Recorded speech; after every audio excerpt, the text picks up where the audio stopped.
Hi, kids. Okay.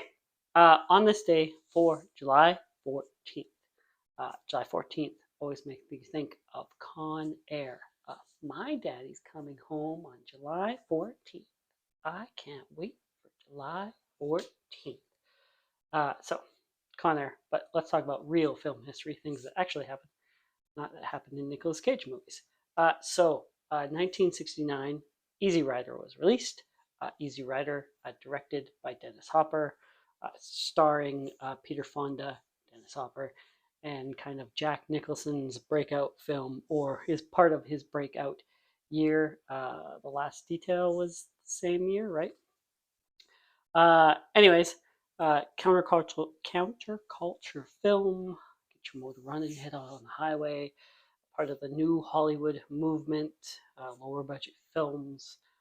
Hollywood was entrusting a new generation, younger filmmakers, sort of inspired by Italian neorealism, some of the movements that had taken place in the 50s in Europe.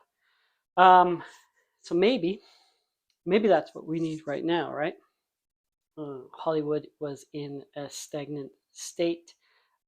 So 70s come along and a new generation comes up, uh, new inspired by European films, and takes Hollywood by storm. And they take Hollywood over, and then they just don't let it go. So now somebody else has to rip it from their cold, dared hands, I guess. Okay, and then also on this day in 1999, the Blair Witch Project was released.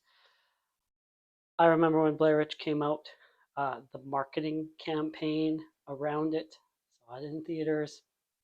There was extensive marketing online.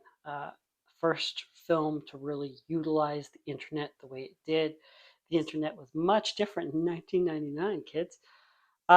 So they advertised that the actors in the film were actual real people. What was happening was real, and they put missing or deceased ads out, and it was all over the internet. So when you went and saw Blair Witch, there was a you were believing it more. You were thinking, part of your brain, anyways, was, "Holy crap, this is real. This is real," and it played into the realism and everything. And I still think Blair Witch is good. Um, there were people complaining about the shaky camera. Of course, it's not the first found footage film, far from it, but it's the first found footage film to use the internet as a marketing campaign the way it did Blair Witch Project. So let's talk about some birthdays. Uh, 1918, the birthday of Ingmar Bergman, Swedish director, screenwriter. Talked about him on this channel. The Seventh Seal, which, by the way, Seventh Seal isn't about like a zoo where they own a bunch of seals. It's not what it's about. If you don't know what the Seventh Seal is about, I don't even know if I could tell you. It's anyways. Also, Persona, Fanny and Alexander. Talked about him on this channel. Sight and Sound poll 2012. They did the greatest directors.